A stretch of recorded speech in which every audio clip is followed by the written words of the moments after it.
suprême, l'école laïque, par un vieux Luther, bon français. On le dit tous les jours et on ne croit pas encore assez.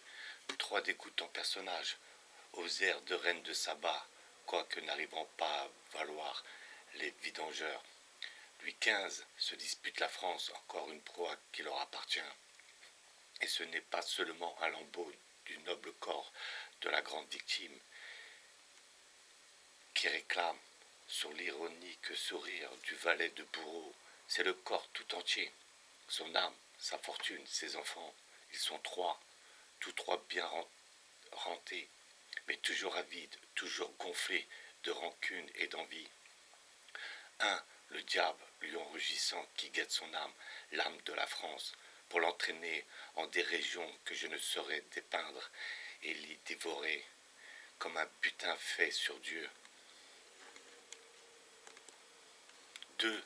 Le juif vampire, lui, le yourtre, à la bouche tordue, aux yeux allumés de rapine, le juif qui, pareil à des tentacules de pieuvre, veut sa moelle, tout son sang, pour pomper, pour le sucer jusqu'au fond des entrailles. 3. Enfin, le franc-maçon, dont l'origine se confond avec celle des sorciers de l'an 1000 ou des adorateurs du diable de la cabale juive. Le franc-maçon, ce Judas à tout faire, sauf le bien, ce Judas qui baisse la main du juif, le bourreau du Christ, pour une poignée d'écus. Que celui qui lui jette avec dégoût, en échange de l'âme des enfants de la France. Ils sont trois, très saintes, mais les trois n'en font qu'un.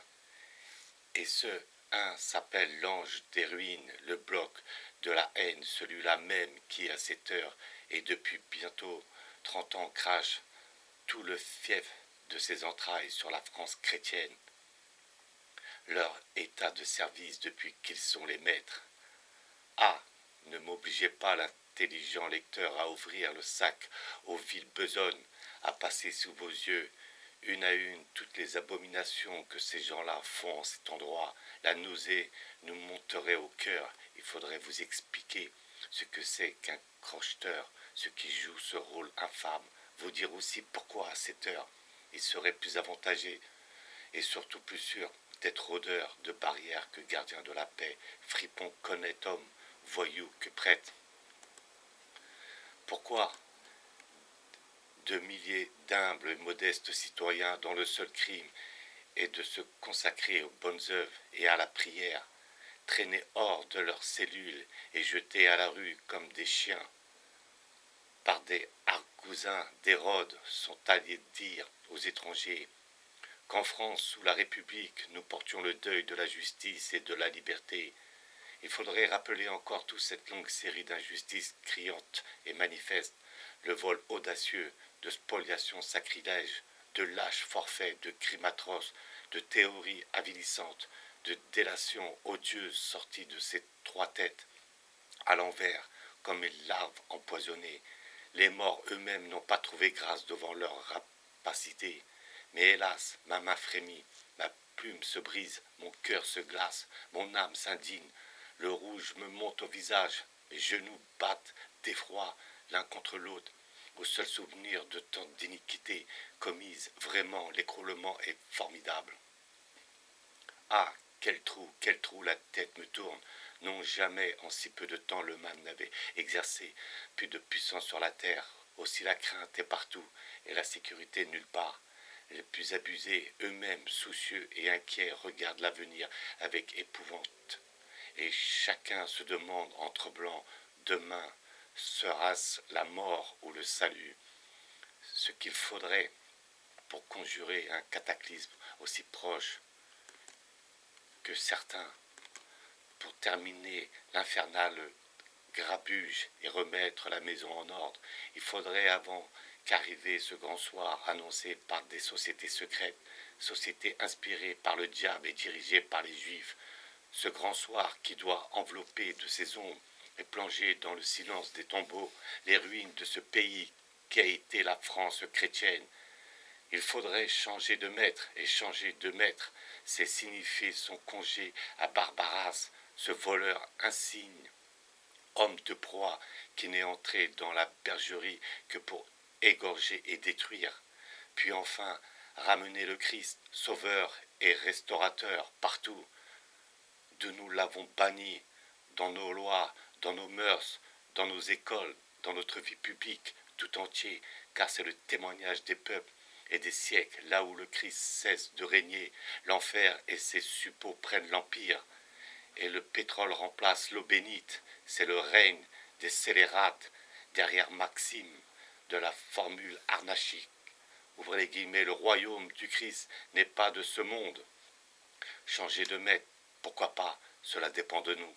C'est une question de volonté, et il ne serait plus permis de nous plaindre demain si, ayant le droit et le moyen d'agir aujourd'hui, nous restions endormis sur le bord du gouffre entr'ouvert, comme ces hommes en léthargie qui assistent inconscients aux apprêtes de leurs funérailles. Puissent donc ceux qui aiment encore la France et qui voudraient la revoir grande, libre, chrétienne, sortir enfin de leur engourdissement funeste, bondir en assaut de colère et se tournant vers le sinistre caravane d'où nous vient si grande misère, vers les Judas 15 000, ces Pierrots grands seigneurs de là-bas, leur crier tas de blagueurs, le mal que vous avez fait est immense, le bien est nul. Il est temps que cela finisse. Pour détruire l'ordre établi par Dieu dans le monde, Satan a institué une association, Satan NC, et dont le nom avoué est franc-maçonnerie. Cette association établie pour la destruction de l'ordre social et chrétien compte actuellement dans le monde 160 000 ateliers de travail satanique dénommés loges, dans lequel son grand chef Satan fait travailler contre la société chrétienne. 27 millions d'hommes qui s'intitulent francs-maçons et 3 millions de femmes appelées sœurs maçonnes, les caisses dirigées par 28 millions d'agents de satanisation ont un actif annuel de 3 milliards de francs. Les initiales franc-maçonnerie dont DS pour le maçon vulgaire, elles signifient directoire suprême, mais pour les hommes sérieux et des grades élevés de 2 lettres, DS, qui jouent un si grand rôle depuis 200 ans, veulent bien clairement dire des organisations sataniques de la famille, de la nation, de l'humanité, représentées par les 3 points qui les suivent.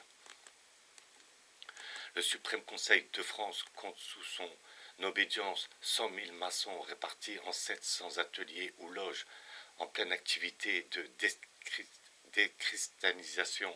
Le régime républicain de la France est actuellement le domaine absolu de la franc-maçonnerie, ce qui permet à Satan d'imposer à la nation la tyrannie du mal par des voies légales, érigeant en axiome fondamental de son règne ce blasphème.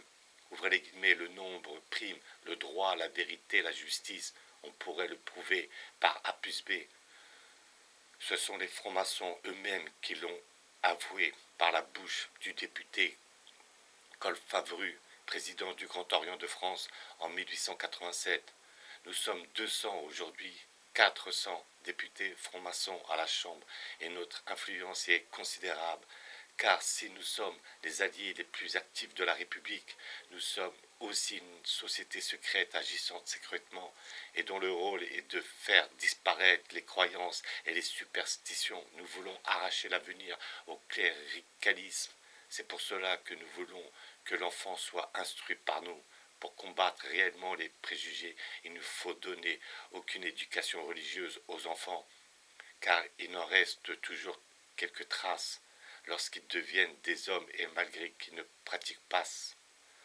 Extrait de l'histoire de la franc-maçonnerie par Paul Rosen, page 9, 321, 123, 125, Passim. Le péri suprême, l'école laïque. Ne vous bercez pas d'illusions qui vous serait funeste, l'heure de mal faire a sonné au cadran des sociétés secrètes. Saignez vos reins pour le combat l'ennemi est aux portes, haletant de fureur, ivre de haine, et c'est l'antique guerre de Satan contre Dieu qui recommence avec acharnement infernal. Mais bon courage et confiance quand même, il suffit de vouloir pour pouvoir. La victoire appartient toujours aux troupes qui ne capitulent jamais, aux soldats qui savent le mieux souffrir et se battre. Debout donc, et en avant malgré les sacrifices demandés, malgré les dangers et jusqu'à la mort, debout dans l'union qui fait la force et donne la victoire. C'est l'année de Jeanne, la Vierge guerrière. Le triomphe peut se faire attendre, mais il viendra, je le jure, et tout sera nôtre si nous-mêmes nous sommes au Christ, parce que le Christ est à Dieu pour le moment. Francs-maçons et juifs sont les maîtres et l'œuvre de destruction est tellement avancée qu'humainement parlant, le succès définitif est aussi proche qu'assuré. Où est la force humaine qui pourrait lutter contre la franc-maçonnerie, maîtresse du gouvernement, de la presse, de l'école, et par le juif, maîtresse de la finance, RP de la porte. Et oui, je l'avoue, à mon tour moi aussi, et presque en pleurant, l'ennemi s'est rendu maître de la place, s'y est érigé en reflet du César antique, avec l'inscription, ouvrez les guillemets, la force prime le droit, parce que les sentinelles n'ont pas été vigilantes et que les gardiens du camp n'ont point donné de la trompette. Des bêtes sauvages sont entrées dans la bergerie, dispersant, égorgeant le troupeau, parce que les houlettes ont dormi leur sommeil et que leurs chiens sont restés muets.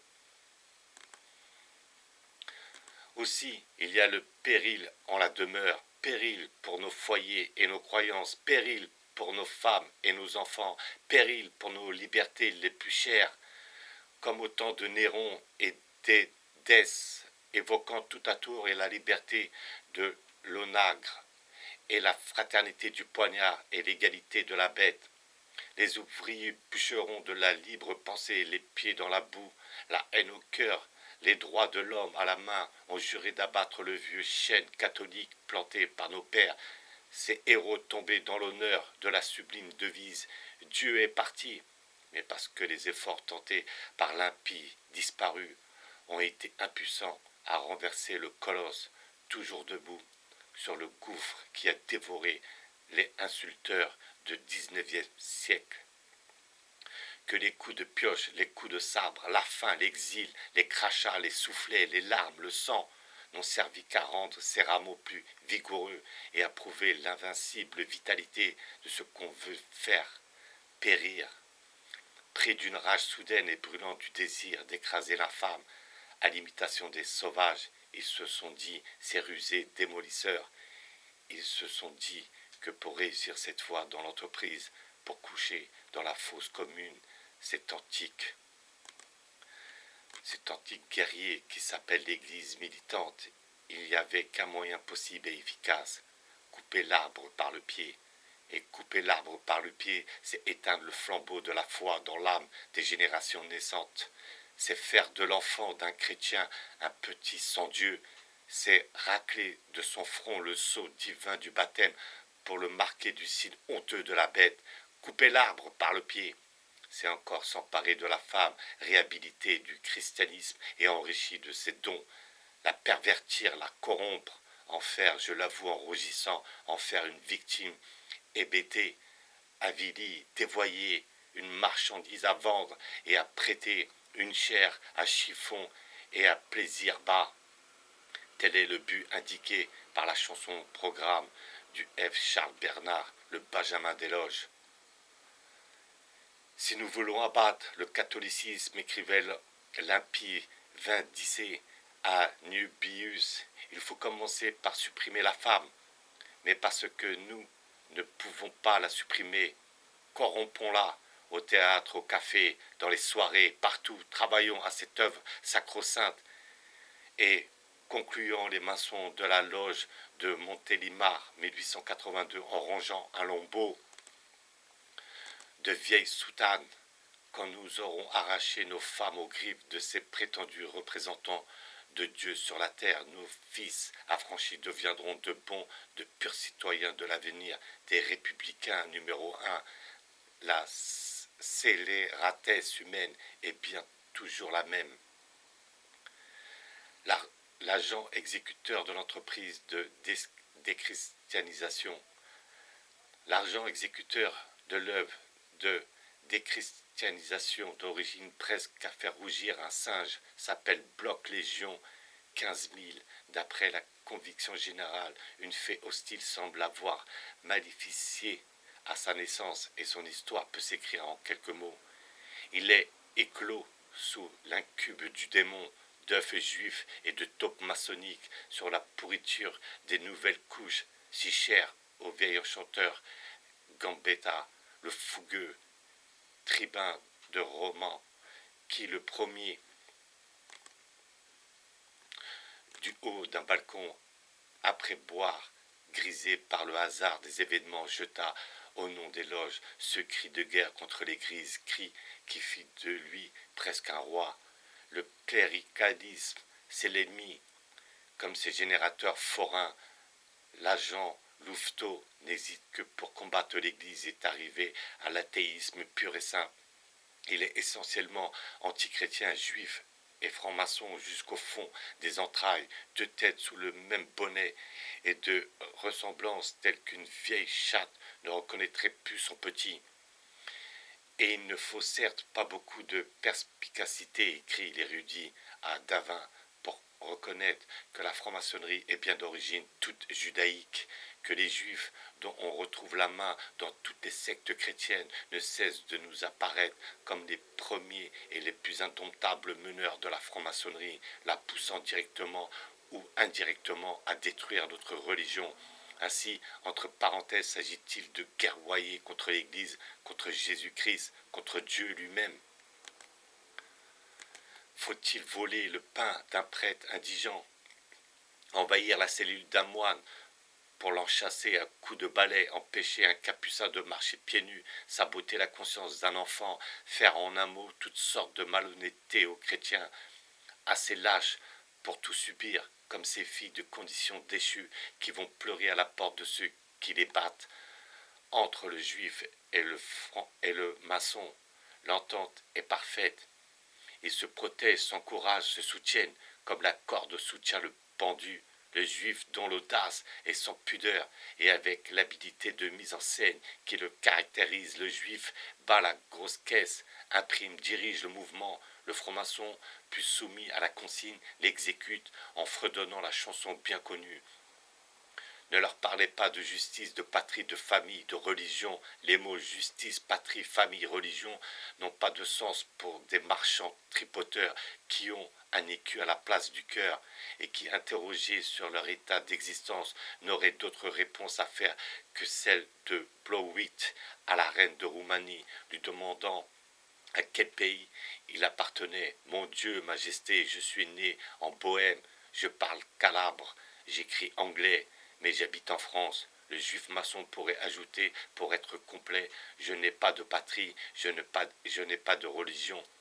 Un grand mépriseur d'hommes, un éternel suiveur de fortune, un perpétuel affamé d'honneur et de plaisir. Faut-il achever le tableau, rappeler après beaucoup d'autres que devant l'histoire des faits constants et universels, le juif maçon n'a d'autre mérite, selon le mot très juste de concours, que de tenir à la disposition de ses ennemis tout ce qu'une race maudite, éclaboussée par le sang d'un Dieu, peut avoir de haine recuite depuis 1800 ans. Et pour le juif comme pour le franc-maçon, sont l'ennemi à combattre, à exterminer, à livrer aux bêtes. Et à quelles bêtes? C'est nous. L'avons déjà dit, c'est la France, naguère encore la nation très chrétienne, l'instrument des gestes de Dieu à travers le monde. Gesta Dei per Francos. 2. C'est le Christ, l'enfant de Bethléem, le martyr du calvaire, parce que, se sentant coupable envers lui, il le gêne avec sa croix de bois et sa couronne d'épines. 3. C'est l'enfant chrétien et français d'aujourd'hui qui sera l'antidote ou le poison de demain, suivant qu'il a été formé, cultivé par la main de l'homme ou par la main de Dieu. Enfin, l'ennemi, c'est encore la femme, restée jusqu'à ce jour telle que l'a faite Jésus-Christ quand il prit possession de son cœur, mais procédons d'une manière plus méthodique. Il n'y a plus à contester et nous voulons le crier bien haut pour que nul d'entre vous ne l'ignore. Ce qui caractérise spécialement le franc-maçon juif, le fait même de son origine, son principe abécédaire, le souffle de sa vie, c'est un sentiment vraiment diabolique, de quintuple haine à tout ce que nous aimons, à tout ce qui fut notre gloire dans le passé, à tout ce qui touche de près ou de loin à Dieu, à la religion, à ses ministres. Haine bête, sans doute, haine quand même, haine non seulement dans le cœur, mais partout, dans la voix quand il parle, dans les doigts quand il écrit, dans les pieds quand il marche, dans les yeux quand il lance des flammes, sur la bouche qui bave l'écume, quand il dort son souffle en est plein. Et oui, je le dis et répète avec les sentiments d'une bien légitime indignation, le juif qui, maître aujourd'hui chez nous, agit par le franc-maçon, a une quintuple haine à satisfaire. 1. La haine de la France, quand passe un Français tiré dans le tas, le juif maçon Hirsch à ses gardes-chasse. 2. La haine du Christ, nous ne voulons plus qu'il règne sur nous. Toute la secte libre penseur. 3. La haine de ceux qui l'adorent ou qui le représentent, les chrétiens aux bêtes, les persécuteurs de tous les siècles. 4. La haine de la femme, le meilleur poignard pour frapper l'Église au cœur, c'est de commencer par lui enlever la femme de la vente franc-maçonne. 5. La haine de l'enfant pour écraser la femme qui se croit triomphant, accrochant lui l'enfant, le franc-maçon Bernard. Elle a la haine de la France dont le passé fut tout éblouissant de grandeur et que les autres peuples contemplaient hier encore, marchant sur les hauteurs sublimes et ouvrant aux nations la route de l'avenir. De la France qu'elle tient en un vassalage déshonorant et sous un joug aussi dur que celui de la vieille barbarie, la traitant plus mal qu'un marâtre cruel traite l'enfant qui n'est pas sien. Mais ici je veux me taire et laisser parler les faits qui sont encore sous tous les regards. Un juif tout cousu d'or et franc-maçon fameux. Daniel Deronda, partant pour l'Extrême-Orient où le sémitisme s'agite et veut se refaire, donnait ce conseil de bête féroce aux meneurs du mouvement révolutionnaire. Voyons, vieux frère, tâchez donc de faire tuer quelques milliers de ces imbéciles de Français, cela fera du bien à Israël, à l'Angleterre et à notre bourse. Thiers a raconté cet épisode dans son histoire du consulat et de l'Empire. Chose horrible à dire, écrit-il, ces misérables juifs polonais qu'on avait obligés à recevoir nos héroïques petits soldats blessés, dès qu'ils virent l'ennemi battre en retraite, se mirent à les jeter par les fenêtres, s'en débarrassant ainsi après les avoir dépouillés. C'est encore des juifs qui, le soir de la bataille de Waterloo, parmi les affûts de canons brisés et les fusils tordus, pareils à des vautours, vont dépouiller nos soldats blessés et détrousser les mourants et les morts, dont le sang s'échappait tout chaud de veines ouvertes. Plus près de nous, le capitaine Villot nous a décrit les scènes inouïes qui se passaient à Constantine à la nouvelle des désastres de la France en 1870. Toute la population juive et franc-maçonne, dit-il, trépignait de bonheur et applaudissait à nos défaites avec le plus indécent cynisme. Elle était réellement ivre de joie et la manifestait en se livrant jusque dans les rues à des danses ignobles. Ces bandits auraient souhaité que le désastre fût plus irréparable et la défaite plus définitive. Gustave Mirabeau. N'oublions pas de signaler en passant le maçon juif Hirsch, encouragé dans sa haine pour la France par son congénère Dreyfus, disant à ses gardes-chasse, mes amis, quand un Français passe, tirez dans le tas. Or un jour, raconte Caretti dans Le Temps, qu'un brave officier se promenait avec son enfant dans une allée en contrebas, où le baron juif chassait avec sa bande. Tout à coup, quelqu'un tire, le plomb fait tomber les feuilles sur la tête du petit Français qui a peur. Le garde, interpellé par l'officier, répondit en ricanant J'ai tiré sur une fouine. Quand j'en rends compte, j'ai l'ordre de tirer dessus. Extrait de La France juive de Drummond. Enfin, et pour en finir, c'est un juif maçon qui, au mois de mai, à Versailles, voyant passer la compagnie du régiment qui portait musique en tête, le drapeau de la France, s'écria « Ces sales Français sont-ils bêtes de suivre ce chiffon-là ? Il faut le planter sur le fumier », aurait ajouté le franc-maçon Hervé et tous ses congénères. Mais si d'une part le juif de convenance avec le franc-maçon à la haine de la France, de ses gloires passées, de ses traditions religieuses, de son drapeau à l'étamine tricolore. D'autre part, il éprouve un amour sans pareil, un bonheur de paradis à voir danser ses écus dans sa poche, à chiffonner, à frotter ses beaux billets bleus, à déposer dans ses coffres le fruit de ses économies, le produit de son travail qui s'approprie avec une adresse merveilleuse et sans jamais lui rien donner en échange, comme le pouls visqueux et gluant qui vit et s'engraisse aux dépens du corps humain. C'est un fait 100 fois constaté. Tous les immenses fortunes juives sont essentiellement parasites et usurières. Elles ne sont point le fruit du travail économisé d'innombrables générations, mais le résultat unique de l'agigotage et du vol. Pour les amasser, les Juifs n'ont créé aucune industrie, découvert aucune mine, fait aucune invention. Ils les ont soutirés avec une adresse admirable de la poche des travailleurs réels, et cela au moyen d'un vaste système d'exploitation financière dont ils ont le secret, assez semblable à des guêpes voraces qui ne s'introduisent dans la ruche que pour tuer les abeilles, leur ouvrir le ventre et sucer le miel qui est dans leurs entrailles. La France juive. Qui de nous ne connaît l'histoire de ce bon juif, maçon, chémia, fournisseur officiel de notre armée française en Tunisie, qui trouve le moyen de gagner en quelques mois, aux dépens de la santé et de la vie de nos soldats, la petite misère de 3 millions traduits en conseil de guerre et fut acquitté grâce à l'influence de la franc-maçonnerie juive, très nombreuse dans ce pays, tant pis père et mère.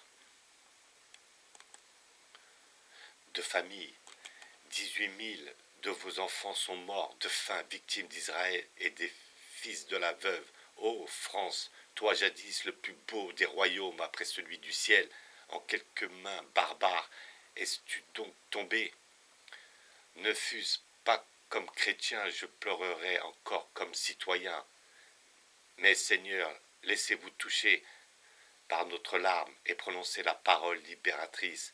Malgré ses crimes et ses folies, la France est encore vôtre. Pardonnez et faites miséricorde, afin qu'elle revienne au Dieu de ses pères, qu'elle reprenne son titre de fille aînée de l'Église, que son troupeau flotte de nouveau dans l'espace et reste un symbole de bravoure, de tolérance et de liberté, et que bientôt nous puissions redire en pleurant d'amour et de reconnaissance ce cri dont souvent le ciel a retenti. Vive le Christ qui gouverne les Francs. Sympathique et tendresse pour Jérusalem et ses représentants, haine pour le Christ et pour les chrétiens, toute la franc-maçonnerie est là. La franc-maçonne a la haine du Christ. On le dit souvent, on ne le dit pas encore assez. Le franc-maçon est le Christ. En 1910, comme le juif le haïsse le jour où il l'a crucifié, comme au temps de Tibère Auguste, les idoles et des magiciens, il le hait comme l'ont haï Judas, Caïphe, Hérode, Néron, Julien, Attila, Voltaire, Rousseau, pour ne parler que des plus insolents. Il le couvre. Même d'outrage lui fait subir les mêmes avanies ont fait son perpétuel enclume, où il frappe ses coups de marteau les plus terribles. C'est constamment sur ses lèvres baveuses, contractées par un effroyable rictus, le cri déicide. Abba, Abba, crucifiez-le, crucifiez-le, cri jeté une première fois à travers la scène du prétoire à la victime sainte, rassasiée de fiel, souillée de crachats, couronnée d'épines meurtries sous les soufflets d'une canaille immonde. Ô Christ, s'écriait un des plus enragés grondeurs. Ô Christ, on dit qu'il a fallu 12 hommes pour établir avec ta religion ton règne sur la terre. Et bien moi, tout seul, Voltaire, je jure de conduire tes funérailles. Et rien ne se fit. Voltaire, Christ moque, n'est plus Hérode, Néron, Julien, Luther, Robespierre, Gambetta ne sont plus de la poussière des ossements dans un sépulcre. Voilà le seul monument qui rappellera aux générations futures les tentatives toujours renouvelées et toujours impuissantes de ces dieux d'un jour dont la gloire usurpée les accusait de lâcheté ou d'infamie. Mais lui, le Christ, le Dieu qu'on a adoré nos pères, et encore toujours plus connu, plus aimé, plus obéi, vivant et régnant au ciel et sur la terre. Ah, c'est que le Christ ne meurt plus comme sa croix pendant que le monde tourne. Que les générations naissent et meurent, il reste debout. Et pour le tuer, il faudrait tuer trop de choses. Et à coup sûr, ses ennemis n'auraient pas assez de couteaux. J'ai ajouté, et à dessein, les chrétiens aux bêtes.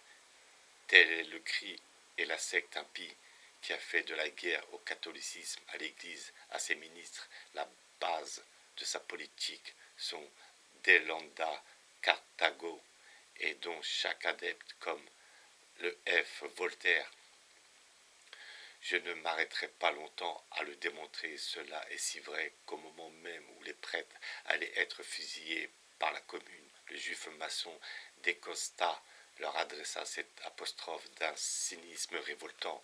Vous allez mourir, vous le méritez bien. Il y a 1800 ans que vous nous embêtez, et le petit Néron, Isidore, François, qui présidait à l'exécution des otages, criait au bourreau « Dépêchez-vous, ces gens-là, il faut les tuer. Leur peau n'est même pas bonne pour faire des bottes. » Le lendemain, un brave homme, ayant demandé à Eugène Maillère, le juif maçon, qu'on le sait, son avis sur les assassinats de la Roquette, celui-ci répondit « Vous trouvez qu'on a eu tort de fusiller de pauvres calotins ? Nous nous sommes d'un sentiment bien différent. Nous trouvons au contraire qu'on a usé à leur égard de trop de ménagement. Ils ne l'ont pas volé. »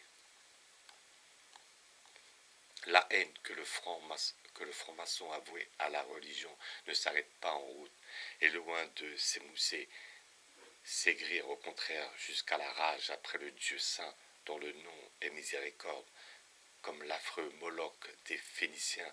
Il lui faut des enfants et des vierges. Lisez plutôt cette page répugnante distillée aux alambics de l'enfer dans ces antres de pourriture et d'infection appelés clubs ou loges. Voici, ouvrez les guillemets, aussitôt que les enfants naissent, que lui apprenne sa mère à se mettre à genoux devant un être suprême, que dans son imagination enfantine et se représente en chair et en os, la mère bien souvent ne le conçoit pas autrement. C'est donc en réalité devant un homme que l'enfant apprend à s'humilier, le prêtre pour des raisons autrement pratiques que celles de la mère. Raison d'intérêt vient à la rescousse. Jusqu'à l'âge de 12 à 14 ans, il abrutit l'enfant sur un catéchisme, sur des mystères, sur des mensonges qui n'ont qu'un but, fausser l'esprit du jeune homme. L'enfant est ainsi habitué à cette idée qu'il n'est rien en ce monde, sinon le jouet d'un Dieu mesquin et vengeur. Il a peur d'une force supérieure devenue homme, il gardera cette idée d'infériorité. C'est la faute de l'éducation. C'est donc par la femme qu'il nous faut faire l'éducation de la nation. Les femmes élevées sous l'influence sacerdotale sont étrangères à notre temps, de même les filles élevées dans les